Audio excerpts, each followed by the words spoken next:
Life can never stay the same, no matter how we try. Our hands can never stop the clock of life from ticking by. But love remains, unchanging in the care of sorrowing hearts. For as the love of life is stilled, the love of memory starts. The beautiful memories are plentiful, and we will celebrate those today. After recovering from the shock of learning of the accident that ultimately took Marie's life, we come together to grieve and to support one another. On behalf of her family, I welcome you and thank you for being here with them today to say farewell in a loving and meaningful way. I also welcome all of those who are watching online, having been unable to join us in this beautiful place, especially family and friends in Norway. At the conclusion of the service this afternoon, our chapel is yours to enjoy light refreshments, share your memories of Marie, and support one another. We come together believing that all human life is valuable, no matter how it began or how it ended. We come to claim the truth and integrity which lived and died in this life, and which lives on in all of us. We come believing that Marie's life, which we remember today and for which we now experience great loss, is joined with all life, stretching into the past and into the future. It is inevitable that you will feel grief and pain today. Indeed, you may even feel angry, shocked, or cheated that her life ended so unexpectedly. This is natural, and these emotions need to run their course. You may feel that her passing is impossible to put into words, or even perhaps to accept. It may seem impossible to find the appropriate words to say to her family, even to say to each other. There are no words that can do justice to such a profound loss. While Marie, we know, would not want tears today, it is inevitable that tears will flow. And it is important, therefore, to celebrate all the good times and to know that grief is a natural emotion when we lose someone we love. The only cure for grief is to grieve. Tears are not weakness. They are memories made liquid. They carry the weight of words we could not say and moments we can't bring back. And the love that still lives in us with nowhere else to go. So let your tears fall. Let them speak. Let them remind you what hurts this deeply once mattered so very much.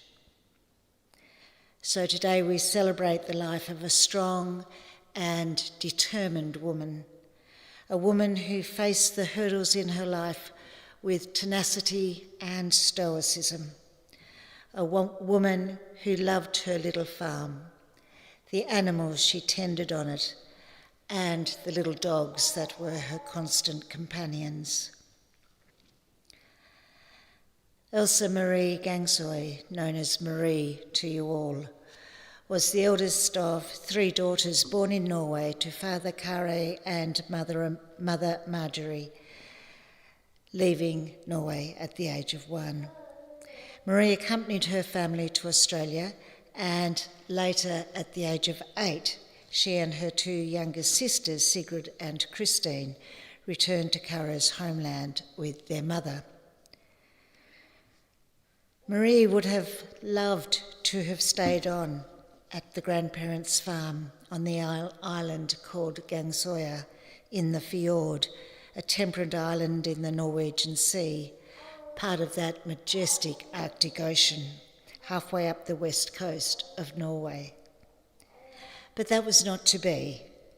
Perhaps Tasmania filled that wish for a rural life surrounded by the love of animals.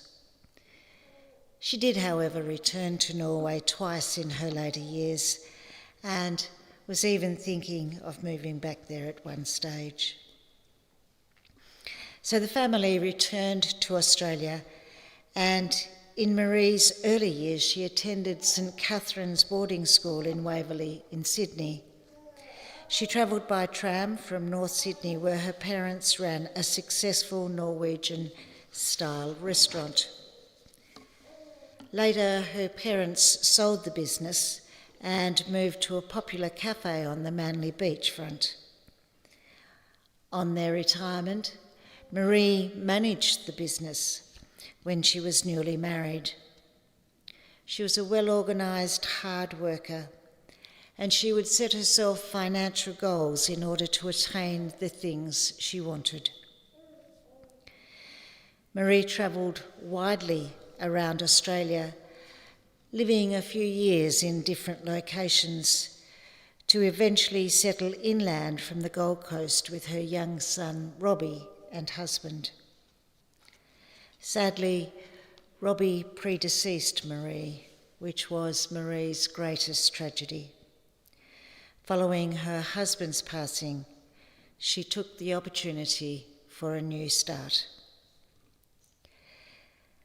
Tasmania offered this new direction and new lease on life in spades, with its productive craft industry of spinners and yarners who made Marie heartily welcome. She loved her little 5 acres, with its varied animals, goats, sheep, and Maltese Shih Tzu dogs, who were her best friends. She was an animal whisperer of sorts. She was very firm with her animals, and she had them very well trained. The Nubian goats were her babies. They gave her milk and fleece, as did the sheep. Seeking a simple life, she tended her orchard with care and had visions of landscaping her property into Japanese gardens. Always thinking and dreaming, she would often spread herself a little thinly, as her animals, her garden, her spinning, her knitting, her artistic pursuits, painting and diamond art, all vied for her time. And sometimes not all plans came to fulfilment. Often asked if she could manage the extreme difference in temperatures, Queensland to the cold of the Tasmanian winters, her reply was always a resounding absolutely. Having faced many challenges throughout her life, Marie was tough and stoic. An avid lover of new technology, she was always very trusting of people, sometimes to her own detriment. But she welcomed new people into her life willingly. Marie was a survivor. She survived with tenacity, determination, and bravery. Sadly, her life was cut short before all her dreams could be realised. Sleep peacefully, Marie. You will never be forgotten. There are several tributes this afternoon, ladies and gentlemen, and the first is from her sister, Christine. Thank you, Christine.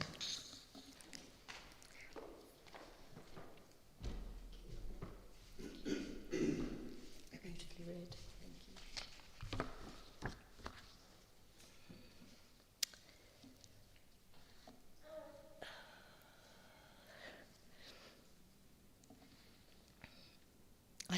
you. I thought I'd quote from Khalil Gibran, who has wise words for us all. But on a personal note, just wanted to say that Marie, as my older sister, was a bit of a daredevil, really. She had some of Mum's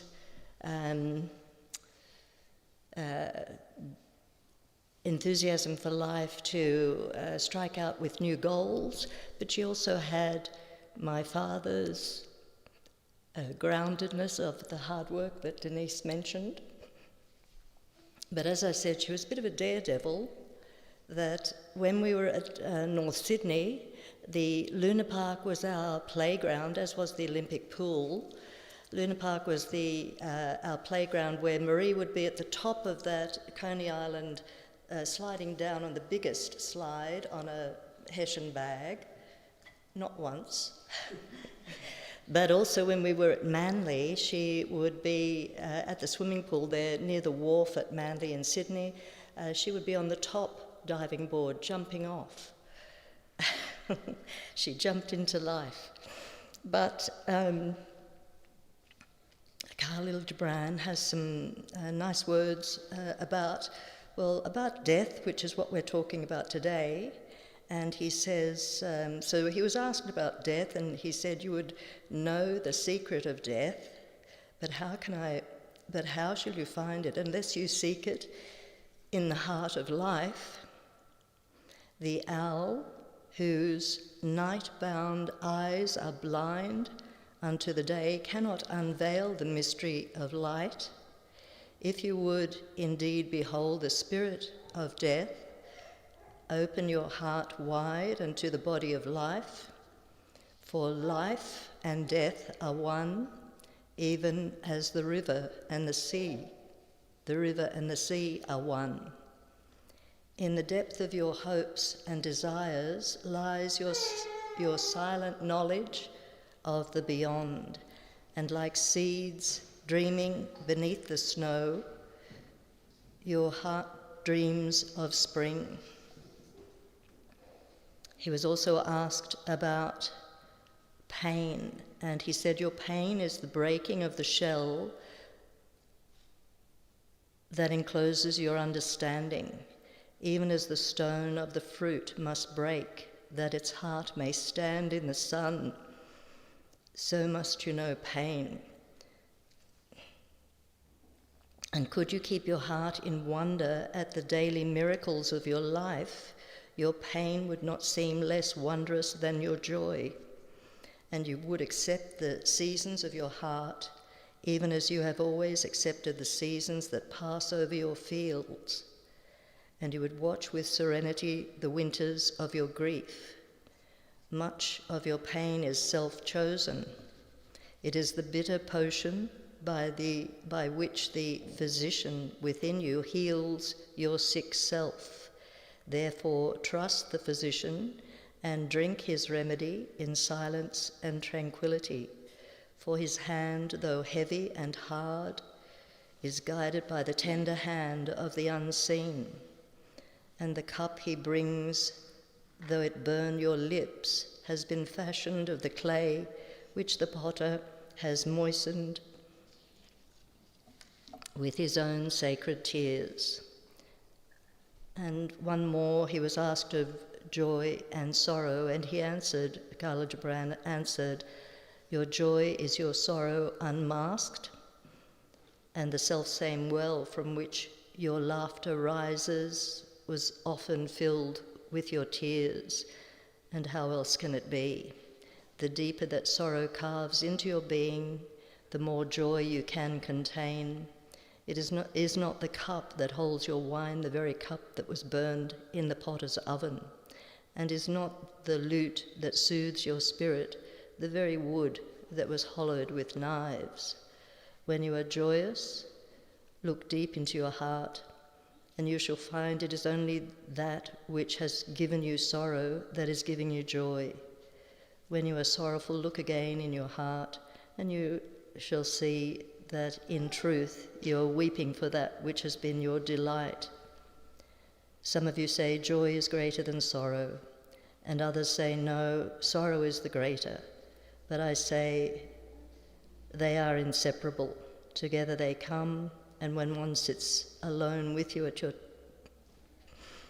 your table, remember that the other is asleep upon your bed. Thank you.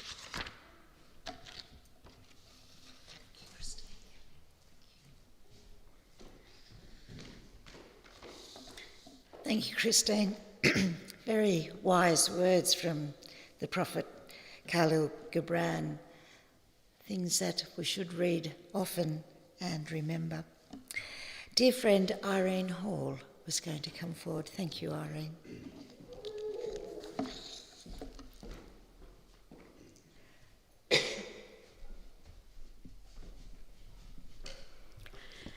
Hi, Ken. We didn't say hello earlier. I'm Irene, and I'm a member of the Spinners and Weavers Guild of Tasmania, which is a statewide network. And I may have been one of the first people that Marie ever got to know. Tasmania is a very small, close-knit community, and the first thing that Marie did when she took possession of her house was go to the local hardware store, spoke to the young man in there, must have mentioned that she had a spinning wheel and wanted to make contact, and he said, "Oh, my neighbour's a member of the Spinners and Weavers," phoned me up from the shop, put me on to Marie, and that was it. We have lots of occasions that happen around Tasmania within the Spinners and Weavers Guild, and Marie came with us to International Spinning and Weaving at Bothwell. She came to us with Hobart. She came with us beyond Hobart, right down as far south as you can possibly go in Tasmania. And in coming to the Burnie group and the Yola group and the various Northwest groups, she had an instant network of friends.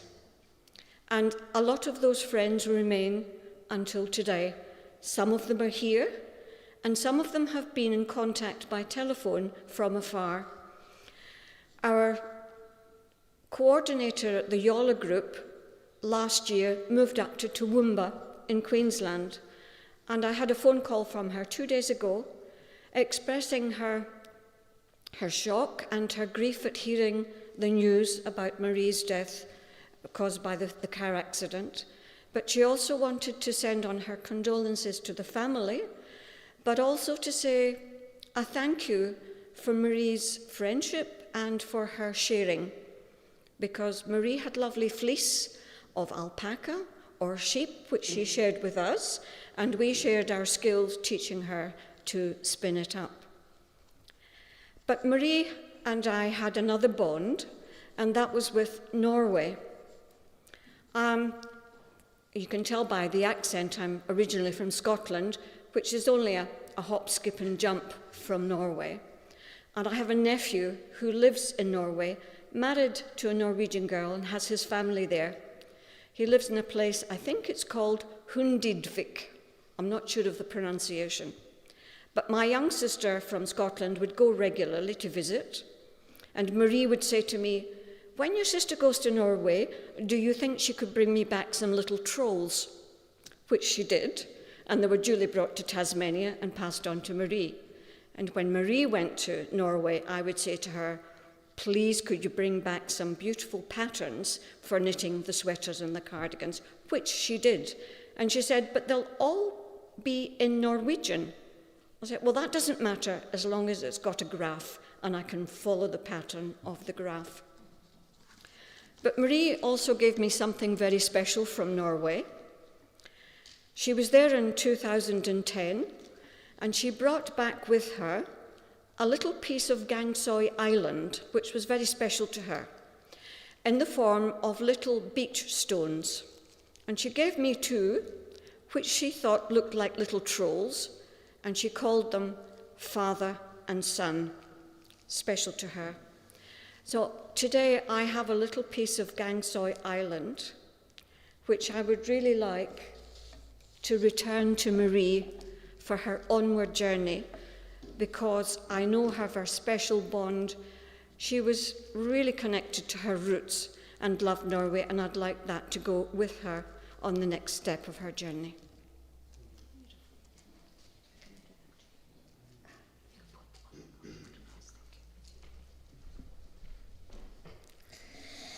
What a lovely thought, Irene. What a beautiful friendship you had that stemmed out of a chance meeting from a phone call from a hardware store. Beautiful. Brother-in-law Ken, I know you have some tributes to pass forward. I have them here for you.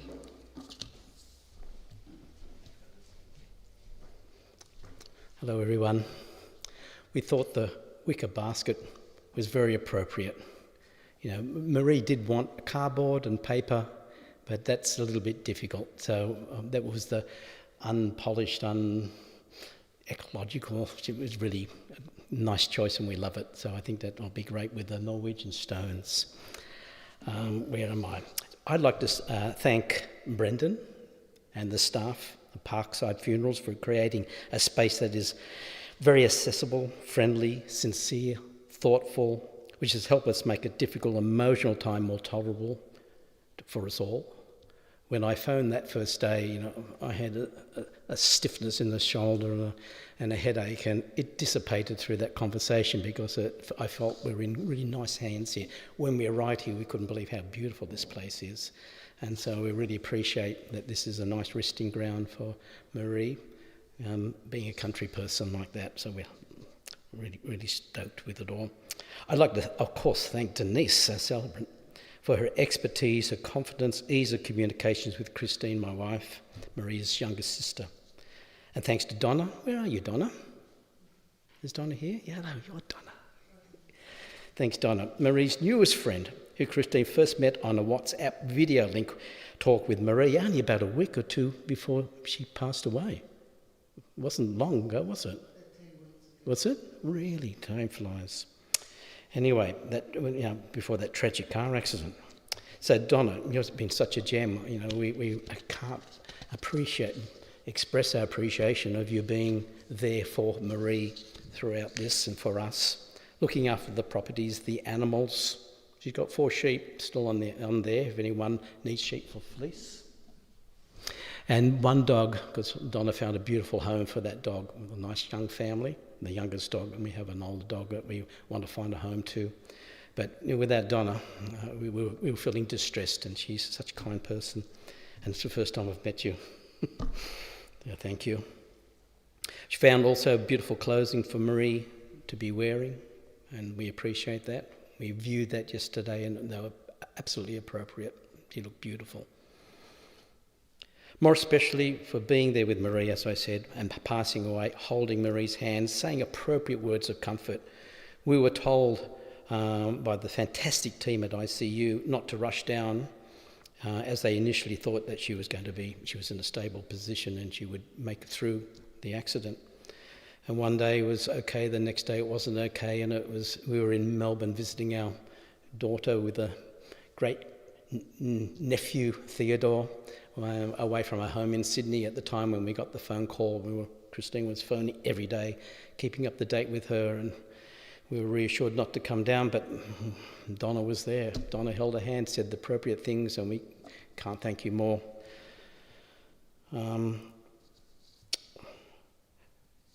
Okay, the other thing, when Theodore was born, her great-grandnephew, I was in actually Mumbai at the time, I wasn't in Sydney, and I sent her photos immediately, and it's the first time in all the years that we're communicating. She wasn't an easy person to answer the phone and to get back to, and we'd break through every now and again to have a talk to her, but she got back instantly. I've never had such an instant return from a text with, "What's his name?"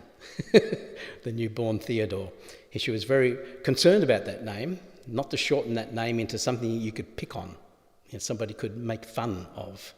So she was happy with Theodore, Theo, or Teddy.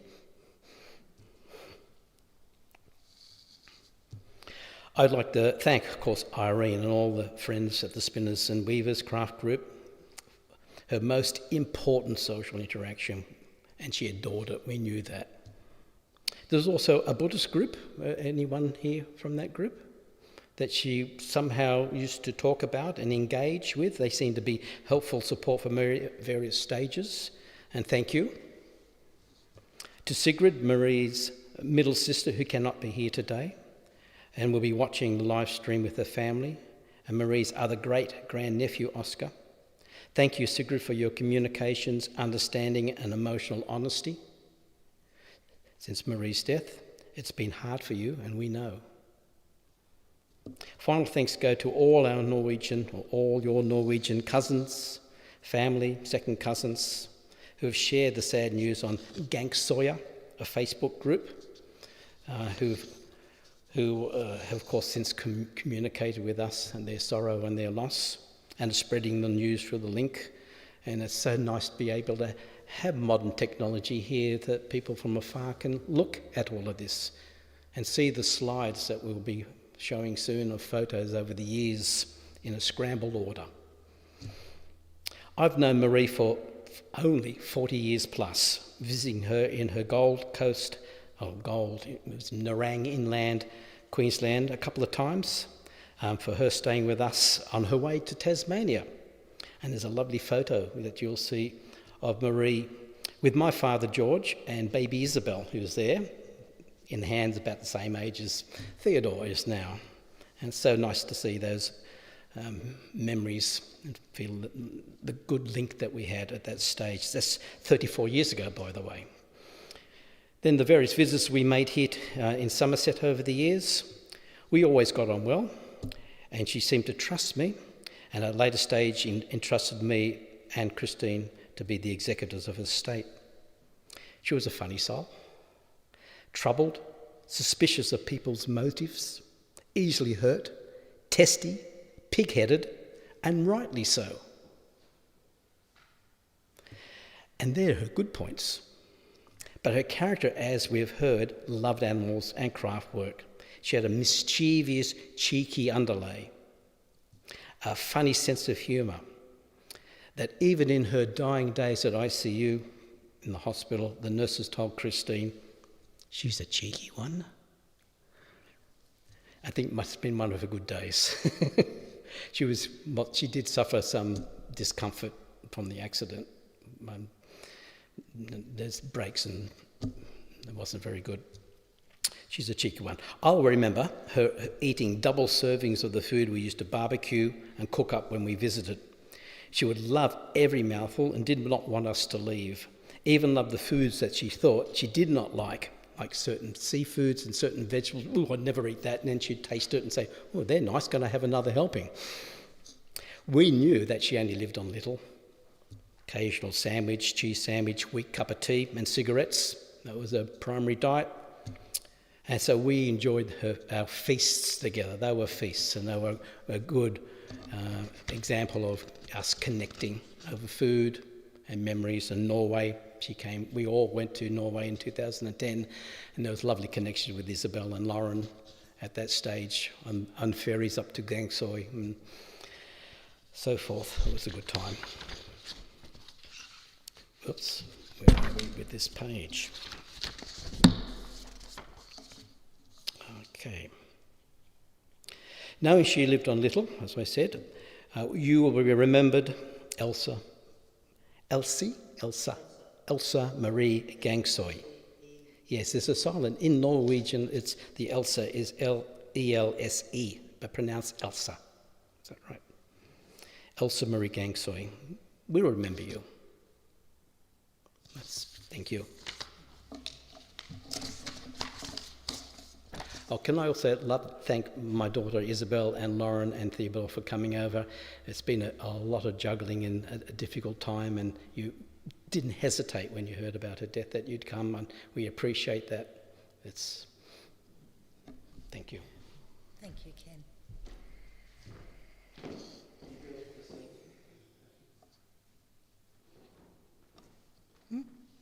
Absolutely.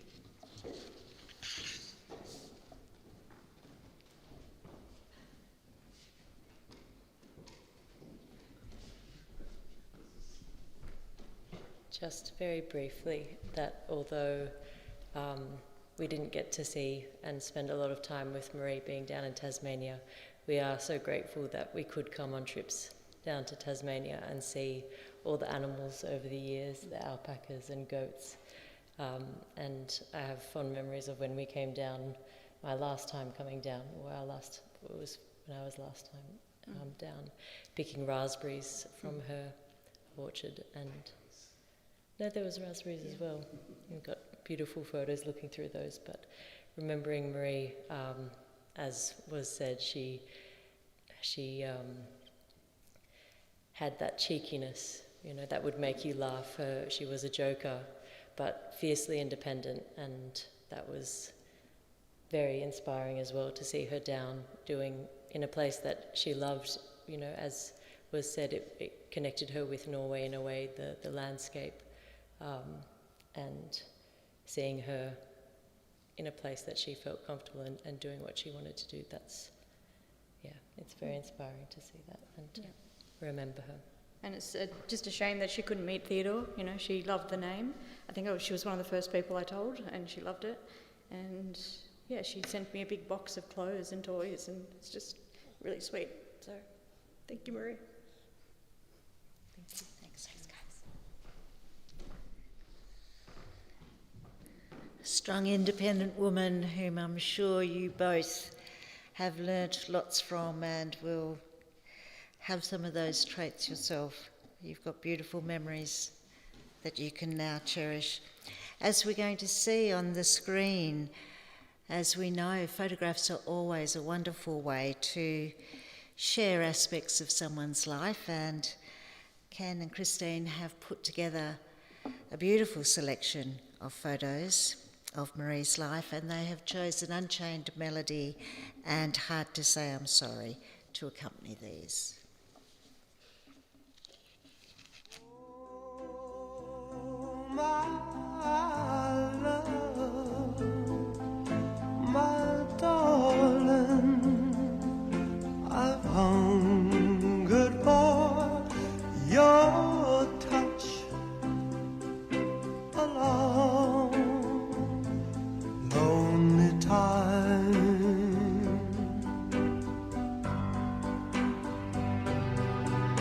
And time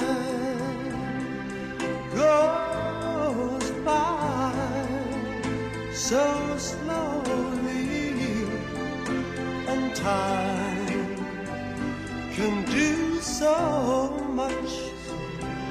All you still more.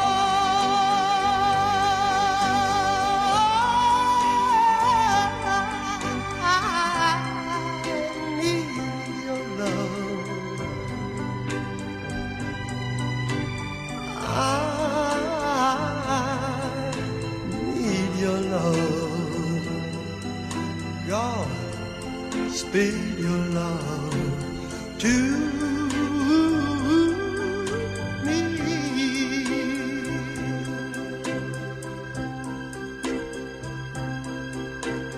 Lonely rivers flow to the sea, to the sea, to the open arms of the sea. Yeah. Lonely riverside, wait for me, wait for me. I'll be coming home, wait for me. Oh, my love, my darling, I've hungered for your touch. Oh, Lord, lonely time.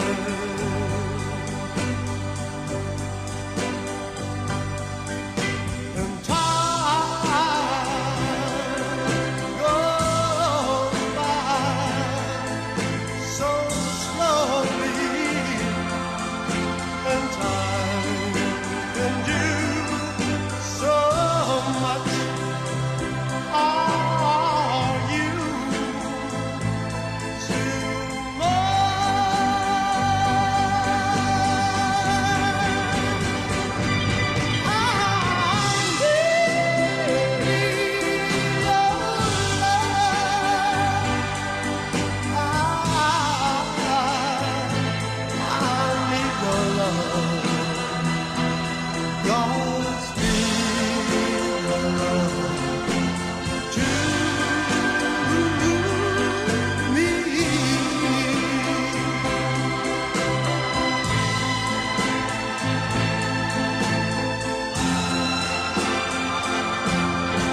Everybody needs a little time away, I heard her say, from each other.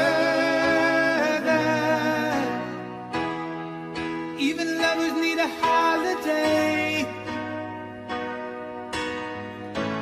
far away from each other. Home now. It's hard for me to say I'm sorry. I just want you to stay. After all that we've been through, I will make it up to you. I promise to. And after all that's been said and done, you're just a part of me I can't let go.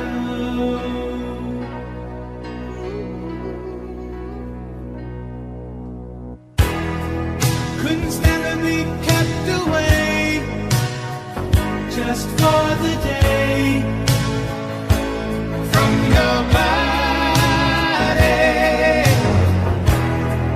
Wouldn't wanna be swept away,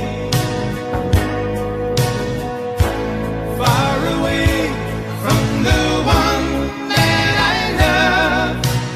Oh, now it's hard for me to say I'm sorry.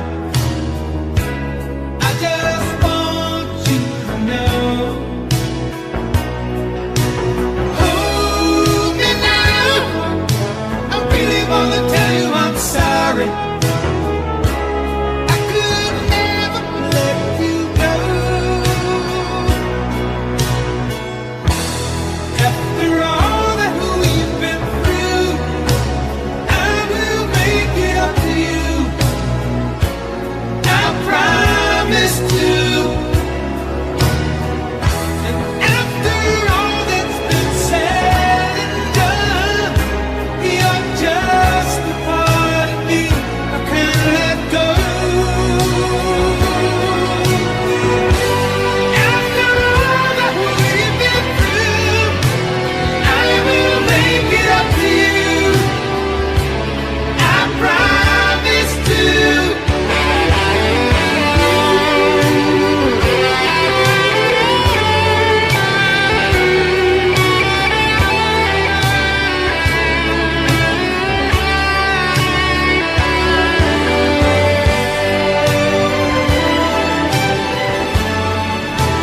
You're gonna be the lucky one.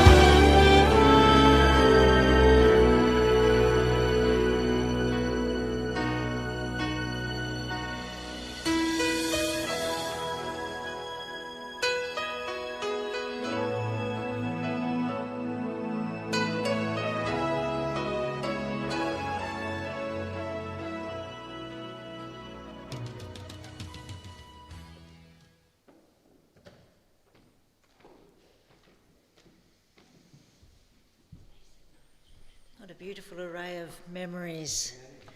Absolutely wonderful.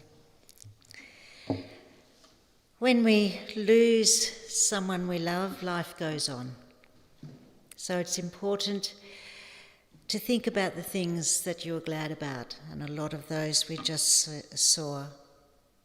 It's those things that will keep you going and bring your smiles back. The family extend sincere thanks to Dr. Lewis McLean and the staff of the intensive care unit at the Northwest Regional Hospital for their outstanding care for Maree after her accident on the 27th of May. The compassion shown not only to Maree but to Christine and Ken will never be forgotten. And as Ken has mentioned, sincere thanks to Donna for being a companion for Maree, for helping her with the garden, for caring for and feeding the dogs and sheep, and caretaking Maree's house in these recent weeks. Your kindness will never be forgotten too. with injuries that in the end could not be overcome. Maree left this world on Monday, the 2nd of June. Although she is no longer with us in spirit, her living really made a difference and will continue to do so as long as we all remember her and carry the lessons of her life with us. We wondered what Maree would say to us if she was with us now. And we came up with this. When I come to the end of the road and the sun has set for me, I want no rights in a gloom-filled room. Why cry for a soul set free? Miss me a little, but not for long, and not with your head bowed low. Remember the love that once we shared. Miss me, but let me go. For this is a journey we all must take, and each must go alone. It's all part of the master plan, a step on the road to home. When you are lonely and sick at heart, go to the friends we know. Laugh at all the things we used to do. Miss me, but let me go. Ladies and gentlemen, Maree will now take her final journey to the Burney Lawn Cemetery, where she will be laid to rest. Would you all please stand?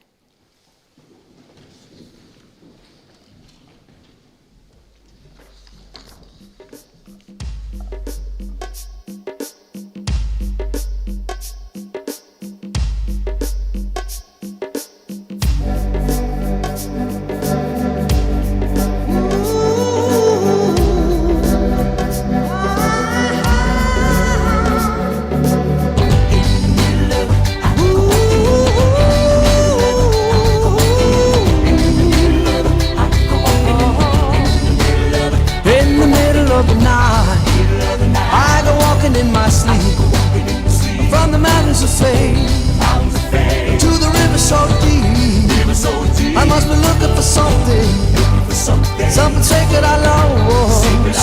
But the river is wide and it's too hard to cross. Even though I know the river is wide, I walk down every evening and stand on the shore. I try to cross to the opposite side so I can finally find what I've been looking for. In the middle of the night, I go walking in my sleep through the valley of fear to a river so deep. I've been searching for something taken out of my soul, something I'd never lose, something somebody stole. I don't know why I go walking at night, but now I'm tired and I don't want to walk anymore. Hope it doesn't take the rest of my life until I find what it is I've been looking for. In the middle of the night, I go walking in my sleep through the jungle of doubt to the river so deep. I know I'm searching for something so undefined that it can only be seen by the eyes of the blind. In the middle of the night,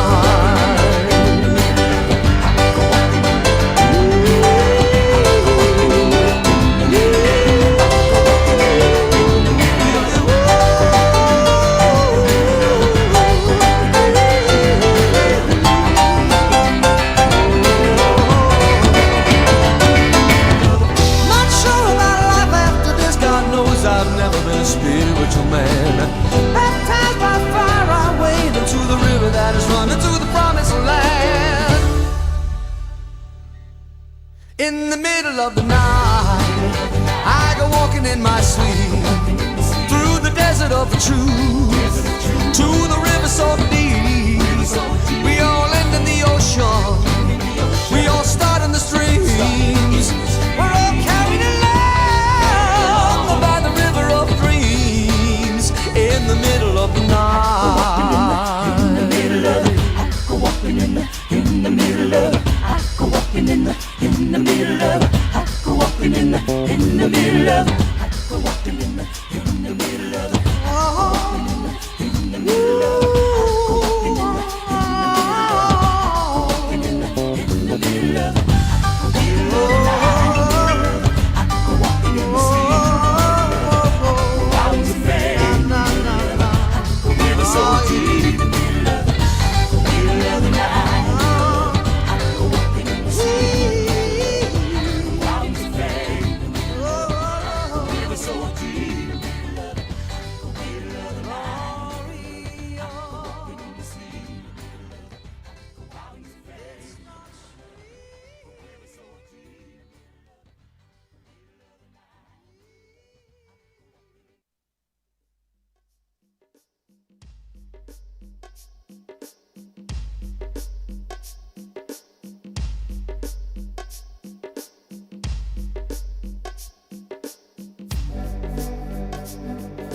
so deep. I must be looking for something, something sacred I lost.